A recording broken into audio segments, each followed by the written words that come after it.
Yo, hip hop heist, man. What up? We back at it with another reaction. The streaming bubble just burst. Shout out to Starsky with this clip. This is Hip Hop Heist TV, man. We about to react, so I appreciate y'all with me. Hit that like and subscribe, and yeah, let's get it going, man.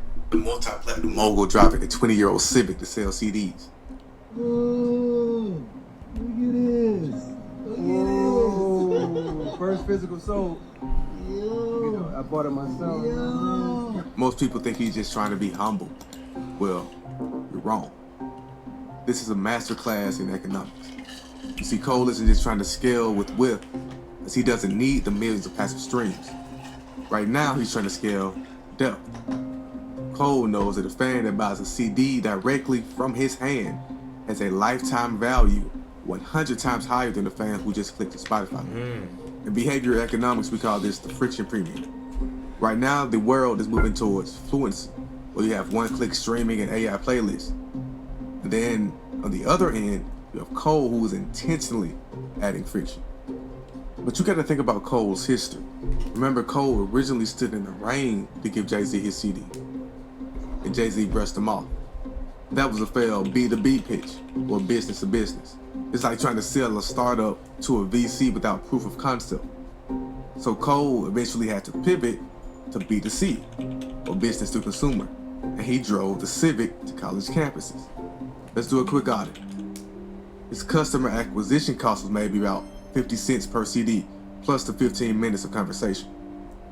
The ROI was immediately negative, because you have the gas plus time, and that costs way more than just a $1 sale. But the reality was Cole was using a loss leader strategy. But Cole lost money on the plastic, but he gained the data, and most importantly, fan. As someone who spent years studying market cycles, you've seen this pattern before. And this goes all the way back to his Dollar and a Dream tour. Damn, deep. Oh, this dude's breaking it down. No, that you can fork out some money to gain a lifetime fan, because that means that you will be selling them. You have the potential to sell them something for the rest of your career, and possibly the rest of your life. You get what I'm saying? Something powerful about that physical transaction, whether it be a handshake or a picture with him. People, they're definitely, or a signature, they're definitely going to pay for that. So yeah, Cole is moving. He's campaigning pretty intelligently. Let's keep going. When he sold tickets for exactly $1. They tried to call it charity, but it was really a loyalty test.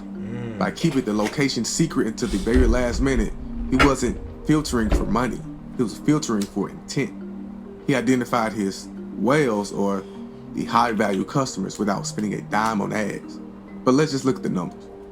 In 2025, streaming hit 91% household penetration, but revenue per user plateaued. Meanwhile, physical media is seeing a 9% compound annual growth rate. Why? Because subscription prices are hitting $11.30 a month. Consumers are realizing they own nothing. Cole understands that 1,000 hard assets in the hands of fans are worth more for a legacy than 100 million rented streams that disappear if the contract expires. Now, who knows, these streams may not even be real. He's combating the algorithm fatigue, where the algorithm can suppress your reach, but it can't suppress a handshake. Right now, we're entering into the era of meaning.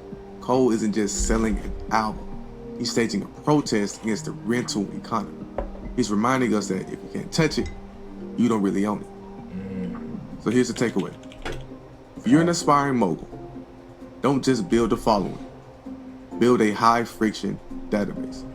That means stop spamming links, force a conversation before you even send a product, replicate the Honda Civic moment, and filter for people who actually convert. Because in the world of AI, friction is the new filter for quality. Man, that's deep. Let's look up J. Cole. That Honda Civic incident.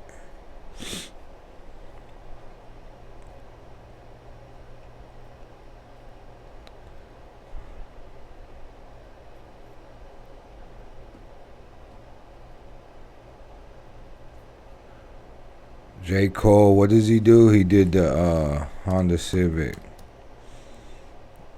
Boom.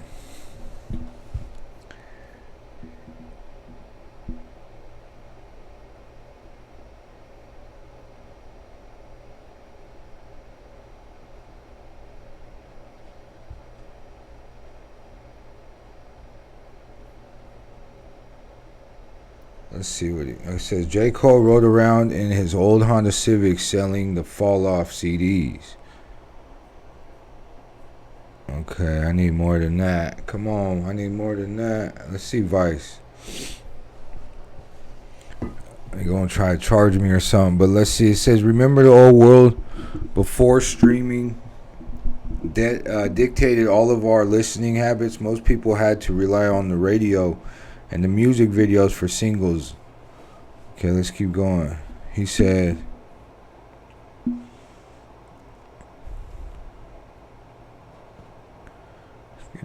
however, J. Cole has reintroduced some old practices in promotion of his album.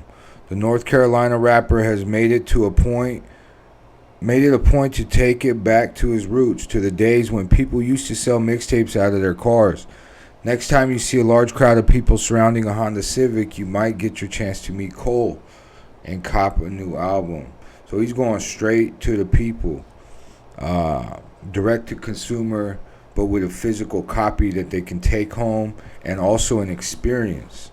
You get what I'm saying? So that's powerful for the consumer, because they're always going to be attached to that moment, that memory, the experience, and then they have the memorabilia to memorialize it or to remember it. Excuse me. It says the artist posted to social media to reveal that he's put a brand new engine in his car and used a car he used to drive before the fame. Okay, so it's the actual car that he was mobbing. He said he recalled how he used to be posted outside a gas station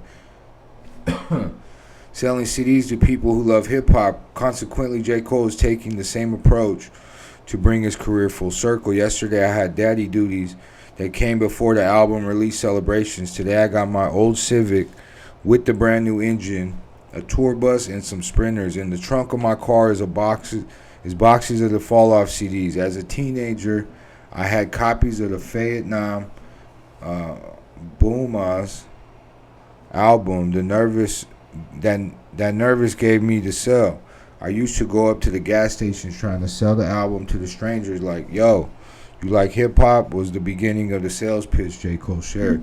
So he's just taking it back. I mean, back straight to the 90s.